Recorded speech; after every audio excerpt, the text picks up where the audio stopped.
Bueno, continuamos. Vamos a la clase número 12 de lo que es la excelencia ministerial. Vamos a ver el ministro como sacerdote en su hogar, ¿sí? Y aquí estamos hablando de ambos, es decir, ministros y ministras, porque tenemos hombres que son, sí, el hombre del hogar, pero en algunos casos el hombre se descarriló, el hombre perdió las facultades como tal, y entonces, o solamente la que es cristiana ahí es la mujer. Entonces la mujer tiene que asumir una posición como ministro. Hay un término que dice en la Biblia por allá que el hombre es cabeza. Sí, el término cabeza ahí no es jefe. Sí, el término cabeza es en lo funcional, que para que las cosas funcionen tiene que haber una cabeza. Porque ¿cómo cree usted que funciona un cuerpo sin cabeza? Como ese cuerpo sin cabeza nada más se ve en la canción. La canción del grupo de aquí de Lara. Era un muerto sin cabeza, sin pantalón y camisa. Con las manos en los bolsillos y una macabra sonrisa. Eso solamente en la canción cultural de Carota Ñamita Jaullo. Del resto, todo cuerpo tiene que tener cabeza. Pero reitero, cabeza no es un jefe, es un líder. Alguien tiene que liderar. Escuchaba un predicador decir una gran verdad. Él dice, conozco de hogares donde el hombre se impone, porque él agarra la Biblia así literal y él dice que él es la cabeza y que él tiene que liderizar y administrar todo. Y él dice, conociendo a esos hombres y conociendo a la mujer que tienen, si ella fuera la que la dejaran liderizar y administrar, muy diferentes serían esos hogares. Sí. Entonces, hemos agarrado y hemos puesto el término cabeza como jefe. No es así, no es así. Es liderazgo. Porque la gente no quiere ser líder, quiere ser jefe. Porque el líder tiene que ir adelante y el líder tiene que ser ejemplo. Y el jefe sentado mandando. Ese es el problema, dijo el italiano. Ahora, el ministro como sacerdote de su hogar.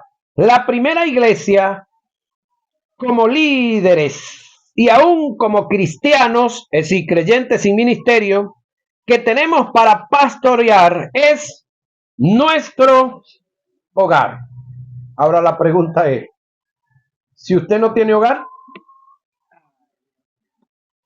¿cuál es entonces la primera iglesia que usted tiene para gobernar y ministrar si usted no tiene hogar?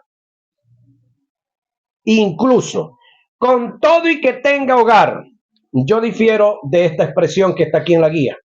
Es decir, voy a discutir con la guía. ¿Sí? Hay un texto en el libro de Apocalipsis que dice que Dios hizo de la iglesia reyes y sacerdotes. Esa es una expresión. Y la otra que dice es que Dios ha hecho un reino de sacerdotes. ¿Sí? Un reino de sacerdotes. Ahora, el detalle está, escúcheme, las dos cosas. Nos hizo reyes y sacerdotes. ¿Cuál es el término que vamos a usar ahorita primero? Sacerdote. Ahora, yo debo ser sacerdote de quién primeramente. Pregunto a los que están allá en la cámara viendo el video y a los que estamos aquí. ¿A dónde yo debo ser sacerdote primeramente? Aquí, diga, aquí. Si yo no me ministro, si yo no soy sacerdote mío, si yo no cumplo el segundo mandamiento de las escrituras que dice, amarás a tu prójimo como a ti mismo, entonces, ¿qué estoy haciendo? ¿Qué estoy haciendo?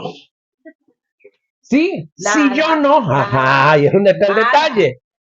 Ya va, pero queremos ser reyes y sacerdotes. Para gobernar a los demás. Sí.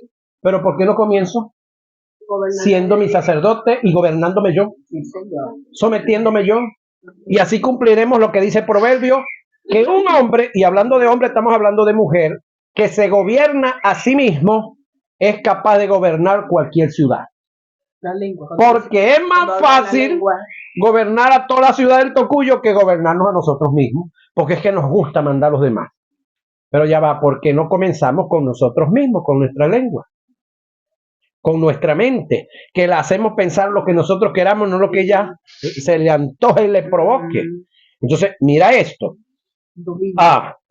Usar el dominio propio que tenemos, porque a esta altura de la vida hay gente pidiéndole a Dios que les dé dominio propio. No, ¿hace cuándo Dios se los dio? El día que le entregaron la vida a Jesús. Nosotros fuimos dotados de poder, amor y dominio propio.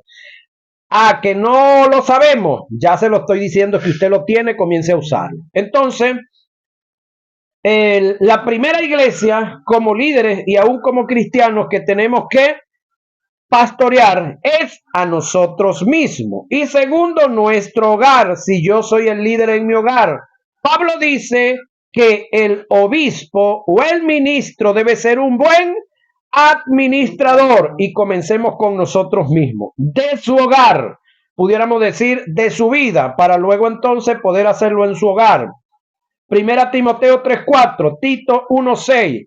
Si no sabemos administrar nuestra vida, ¿cómo vamos a administrar el hogar? ¿Y cómo vamos a administrar una iglesia? ¿Cómo podrás administrar la casa de Dios? Jesús dijo, Josué dijo, yo y mi casa. Nótese que Josué sí se metió primero él. Yo y mi casa, es decir, yo y los que están conmigo en mi casa, serviremos a Jehová.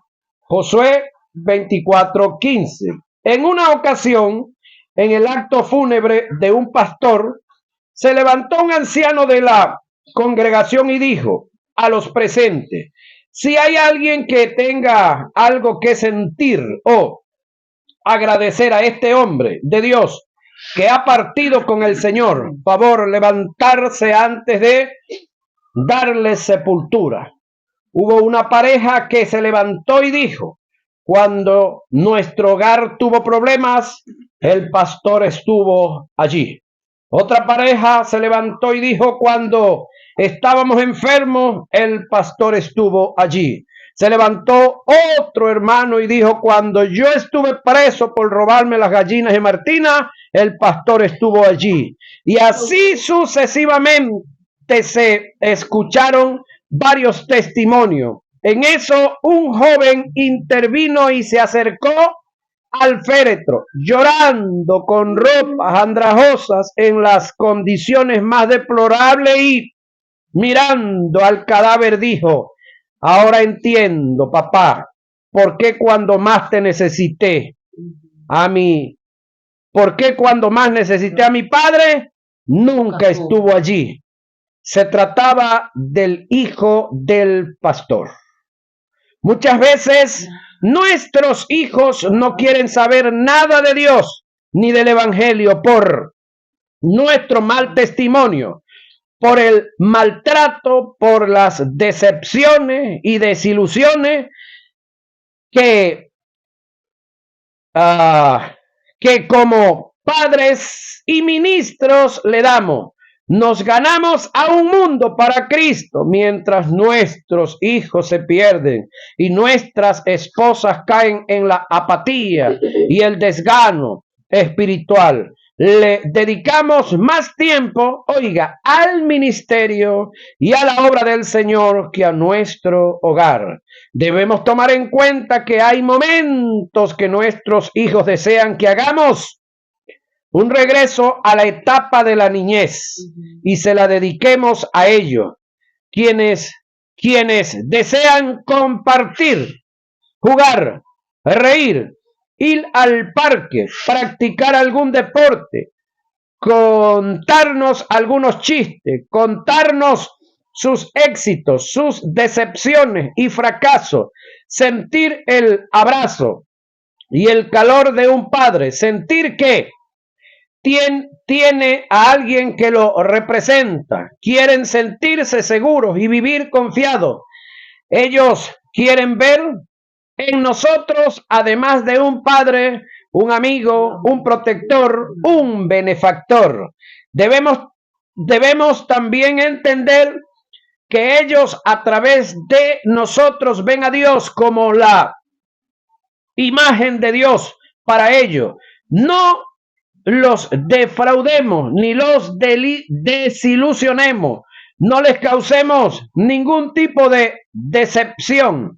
Acuérdate que afuera de nosotros, acuérdate que afuera de nuestro hogar hay un mundo que les ofrece muchas oportunidades falsas, esperanzas, caminos que muchos de ellos no tienen regreso, callejones sin salida que los llevan a la destrucción, aferrándolos, envolviéndolos en un mundo de drogas, de alcohol, sexo libre, pornografía.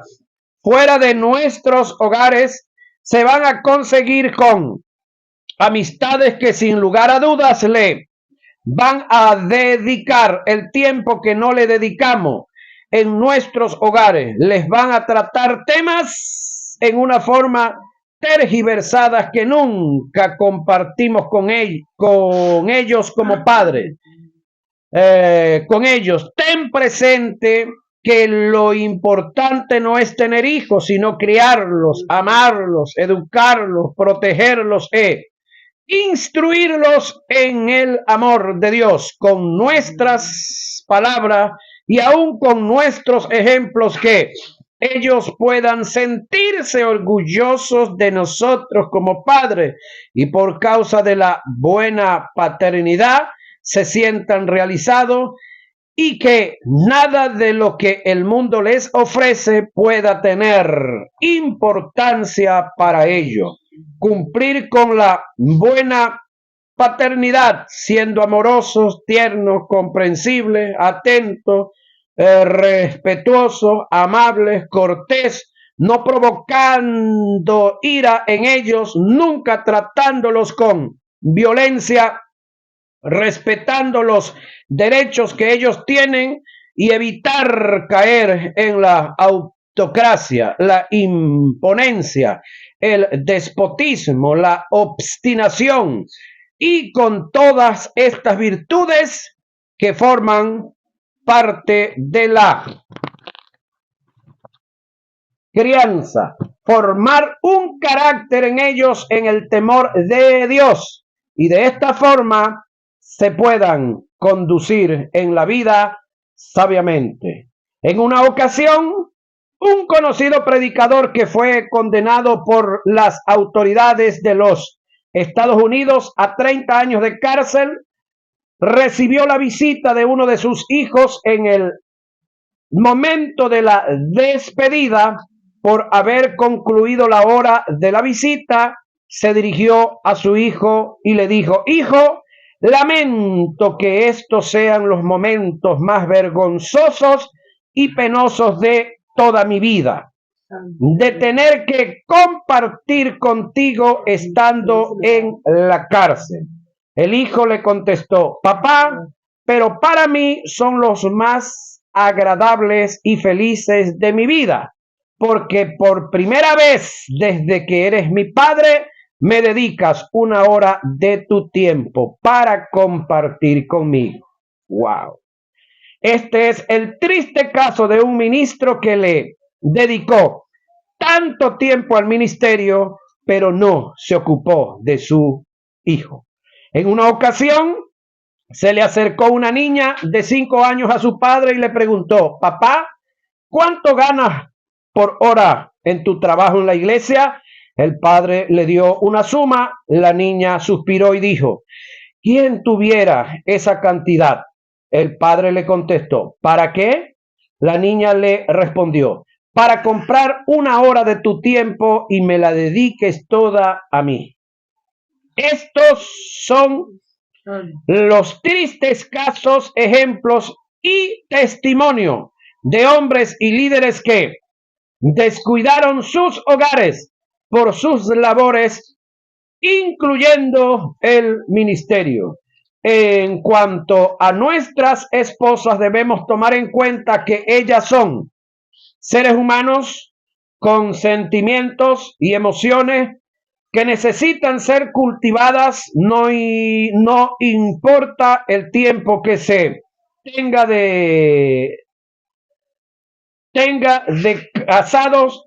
Ellas necesitan oír de nosotros que las amamos, quieren sentirse tomadas en cuenta. Muchas de nuestras esposas se sienten usadas, utilizadas, se sienten objetos sexuales y las cachifas del hogar. En ocasiones las maltratamos física y verbalmente. No le damos el cuidado y amor que demandan las escrituras. En el matrimonio debe haber un amor y una entrega tal como lo expresó Pablo. Así también los maridos deben amar a sus mujeres como a su mismo cuerpo. El que ama a su mujer a sí mismo se ama. Y lo antónimo, el que no ama a su mujer tampoco se ama a sí mismo. Porque nadie aborreció jamás a su propia carne, sino que la sustenta y la cuida, como también Cristo a la iglesia. Efesios 5, 2 y 29. Maridos, amad a vuestras mujeres y no seáis puercoespín con ellas. No seáis ásperos con ella. Colosenses 3:19. Vosotros, maridos, igualmente viví con ella sabiamente, dando honor a la mujer. Oiga, como a vaso más frágil y como a coherederas de la gracia de la vida, para que vuestras oraciones no tengan estorbo. Primera de Pedro 3:9. Aquí hay un dicho que hasta ahora nadie ha podido descifrarlo. ¿Cuál es el dicho? Oiga, vosotros, marido, igualmente viví con ella sabiamente. Es un mandamiento. Dando honor a la mujer como a vaso más frágil. Sí, es la posición que debemos de tener. Y como a coherederas de la gracia de la vida. Aquí viene lo que no tiene sentido hasta ahora. Para que vuestras oraciones no tengan estorbo. ¿En qué área? No sé. Pero si tienen estorbo, tienen estorbo. Después de Dios está mi esposa. Oiga, después de Dios está mi esposa. Nadie puede ocupar el lugar de ella. La felicidad más grande para una esposa no es el inmueble o lo amoblado que esté el hogar, el carro que le compraste, la cuenta bancaria que le aperturaste. Eso es parte de la felicidad, pero no es lo primero.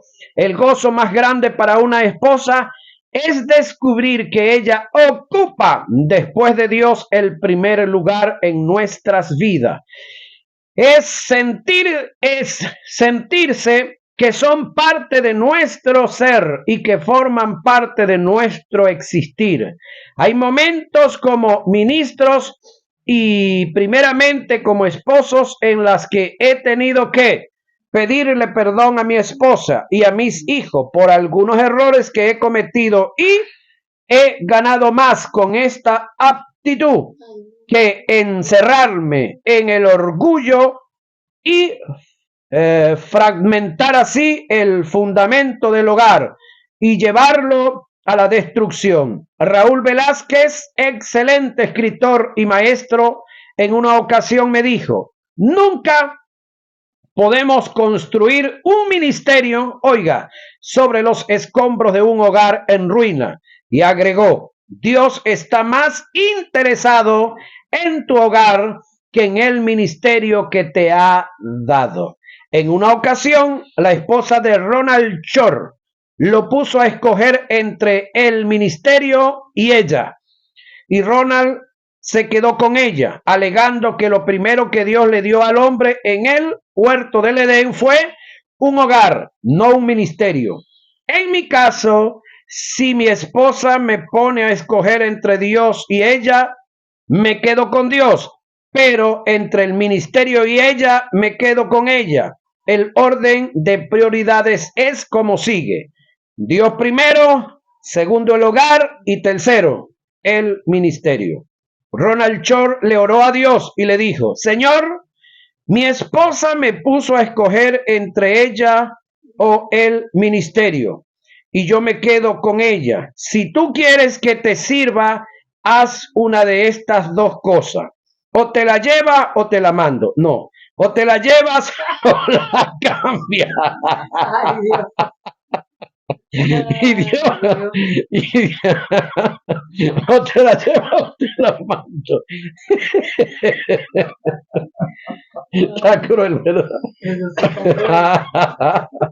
Ok. Ay, Y Dios le cambió, la hizo, le cambió el corazón, la hizo una guerrera de oración.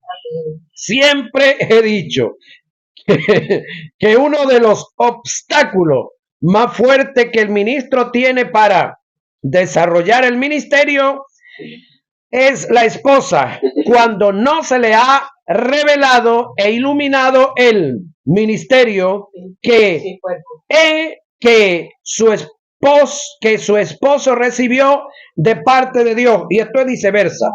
Cuando suceden estos casos, debemos ser pacientes y esperar que Dios trate con ella en lo personal, pero nunca dejes el hogar por el ministerio. ¿Sí? Dios nos ha confiado y conferido, oiga, un don ministerial para la restauración de los hogares. Escuche esto. Dios nos ha confiado y nos ha conferido un don ministerial para la restauración de los hogares. ¿Por qué tenemos que destruir el nuestro? Es decir, si el trabajo que se nos ha entregado es para restaurar los hogares, comencemos con ¿cuál? Con nosotros. Si es que tiene problemas, ¿no? Y si no tiene, mantengámoslo sin problemas. Permiso. Mantengámoslo sin problema, exacto, cuidémoslo. Correctísimo. Entonces, son detalles. Sí, son detalles.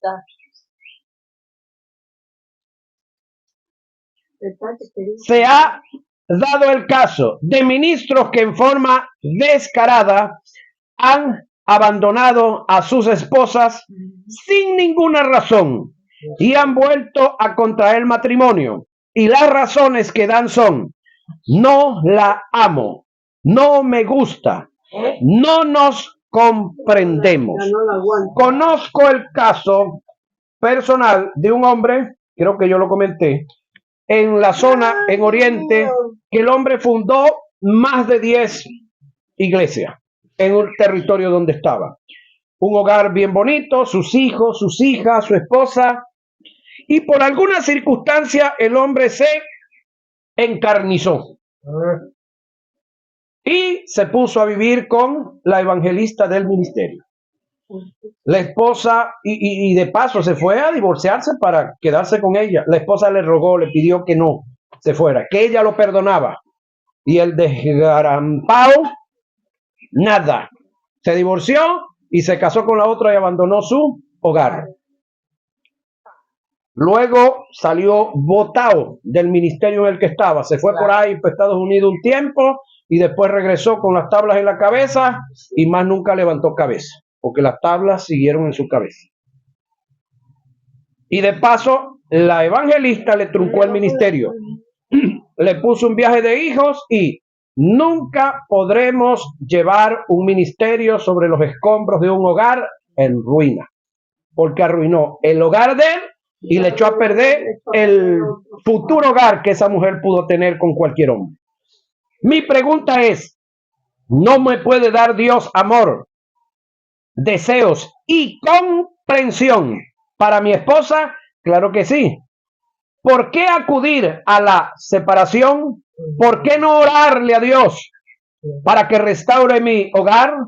No te engañes, ten mucho cuidado. Una mala decisión puede marcar una tragedia para toda la vida. Violencia doméstica producida por sacerdote en el hogar, de ambos lados, ¿no? Las La existencia de este tipo de violencia indica un retraso cultural en cuanto a la presencia de los valores tales como la consideración, tolerancia, empatía y el respeto por las por las demás personas, independientemente de su sexo. El maltrato doméstico incluye a las agresiones físicas, psicológicas o sexuales llevadas a cabo en el hogar por parte de un familiar que hacen vulnerable la libertad de otra persona y que causan daños físicos y psicológicos. Cabe añadir, que de forma unánime, el término violencia es relacionado tanto a los físico como psicológico, penadas en las leyes terrenales, penales y espirituales como principios de reino de Dios. La violencia psicológica, conocida también como violencia emocional, es una forma de maltrato, por lo que se encuentra en una de las categorías dentro de la violencia doméstica. La intención que trae conmigo la violencia psicológica es humillar, hacer sentir mal e insegura a una persona, deteriorando su propio valor. Difiere del maltrato físico, ya que este es útil y es mucho más difícil de percibir o detectar. Se manifiesta a través de palabras hirientes, descalificaciones, humillaciones, grito e insulto. Este trastorno puede tener bases en la infancia del individuo de ambos sexos, de la persona, cuando se lleva a cabo la falta de atención por parte de los padres o familiares y la violencia intrafamiliar. La violencia familiar incluye toda violencia ejercida por uno o varios miembros de la familia contra otro u otros miembros de la familia. La violencia contra la infancia, la violencia contra la mujer y la violencia contra las personas dependientes y los ancianos son las violencias más frecuentes en el ámbito de la familia. En su mayoría siempre se ejerce por el más fuerte o por el que se cree más fuerte, físico o económicamente dentro de la familia, causando temores e inseguridad, sintiéndose el agredido, intimidado, en lo cual en el ámbito emocional impiden a las víctimas a defenderse, entrando en un silencio, soportando todo maltrato, entrando en el terreno del masoquismo involuntario, con unos deseos internos de manifestar sus defensas. Este estado en el que la víctima cae es totalmente peligroso por razones que a continuación voy a presentar.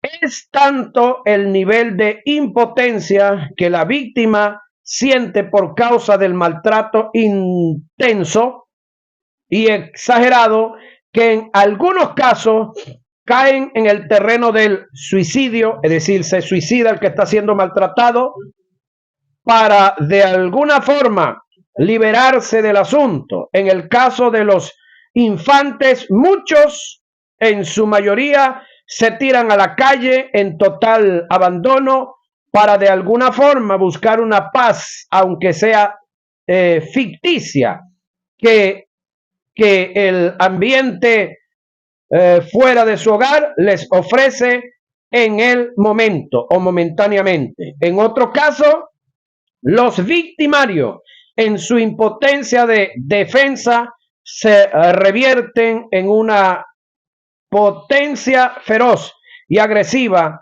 que nace por una naturaleza, por una natural defensa, buscando la forma de defenderse de su agresor, causando una violencia bilateral, trayendo como resultado en algunos casos el homicidio de alguno de los agresores, producto de la defensa de quien por tiempo se sentía agredido. Por otro lado, la violencia en el hogar produce rupturas en la unión conyugal, desvirtuando el programa de Dios en relación a su propósito emanado de lo más profundo de su ser,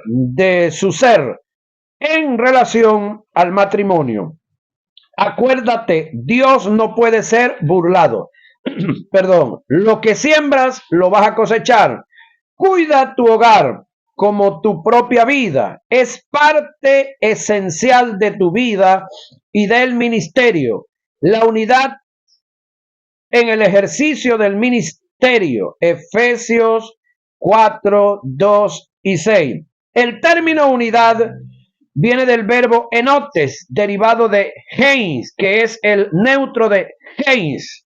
Enote y heins tienen las mismas características y valores del término griego koinonía, Juan 10:30, 11:52, 17:1 y 21 y Hechos 2:40, Romanos 12:4 y 5 y Gálatas 2:9. Ya usted sabe qué van a hacer con los textos.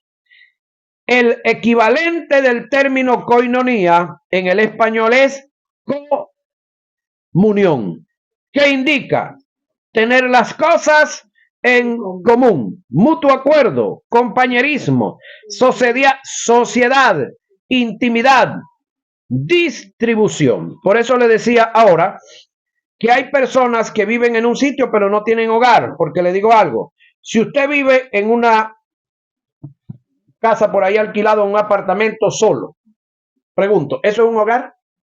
No. No. Un hogar está compuesto por varios, mínimo dos. Mínimo dos. De ahí para adelante es hogar. Del resto, usted está viviendo como un nómada. Bien sea circunstancial porque esté estudiando en una ciudad, esté en un sitio, o porque está trabajando, se mudó a otro sitio, pero hogar tiene que ver cuando usted convive, congenia con otras personas y especialmente sus familias. ¿Sí? Ahora,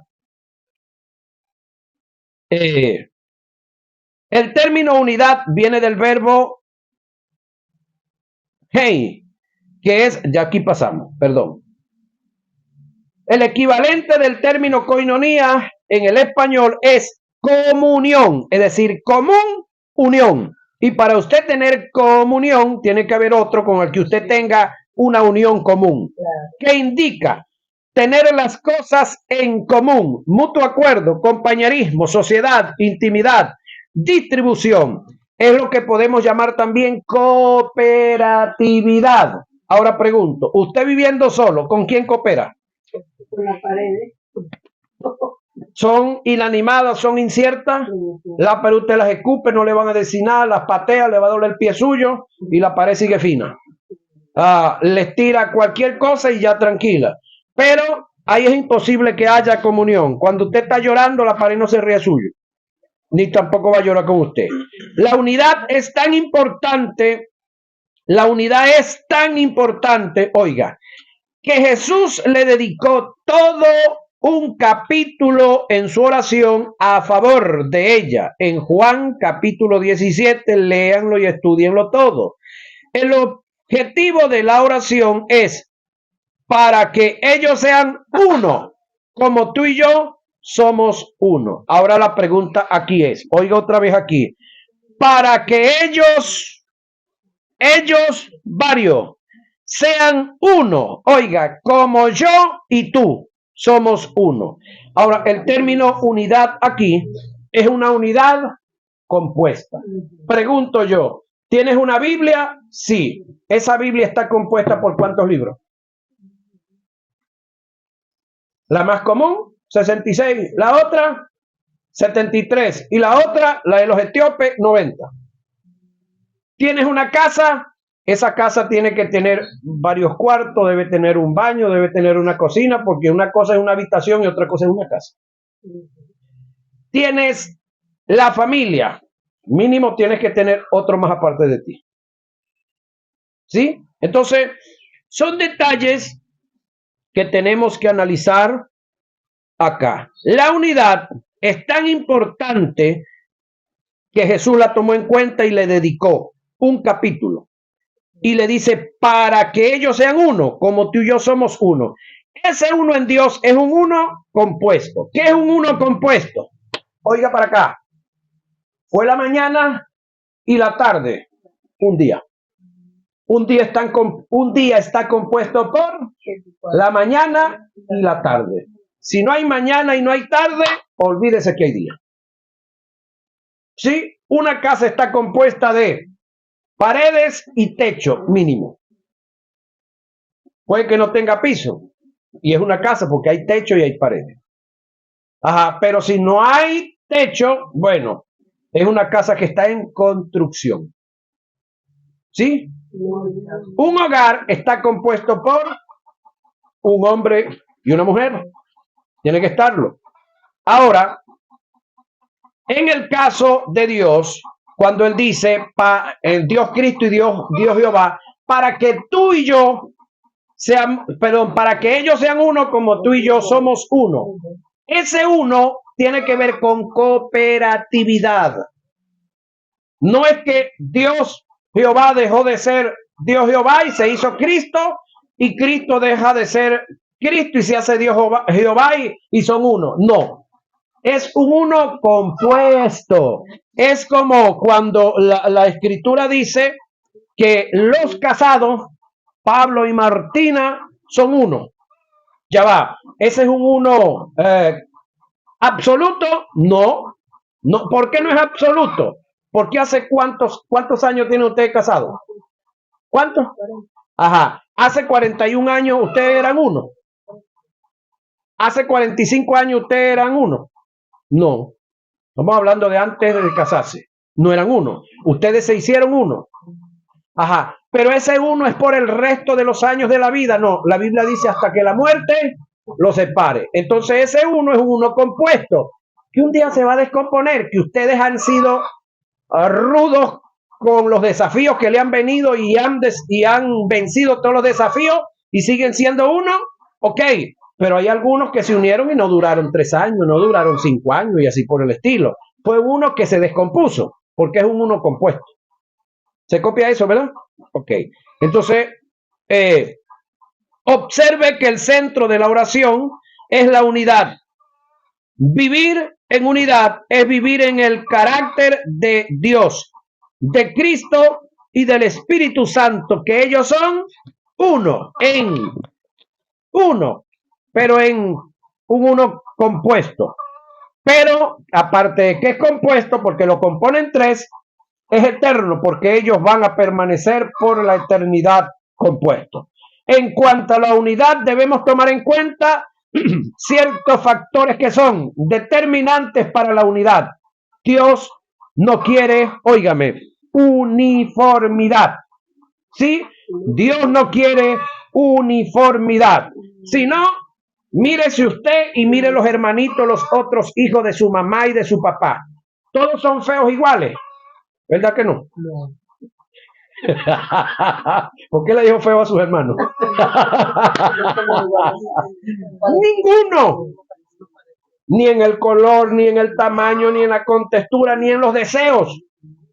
Entonces, si Dios quisiera que todos fuéramos iguales, nos hace como los guajiros y como los chinos. Aunque usted se fija bien en los guajiros y en los chinos, y tampoco son iguales. Son muy parecidos, sí, pero los gustos son diferentes y así por el estilo. Entonces, alguien dijo que Dios no quiere Dios no quiere uniformidad. Dios quiere es Unidad. unidad. Entonces, eso lo vamos a estudiar en nuestra próxima hora de clase, que es la clase número 13. Ajá. Entonces, vamos a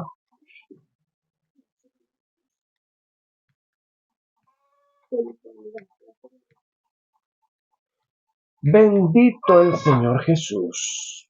Ya va un momentito que esto no quiere. Uniformidad. No la mala ya.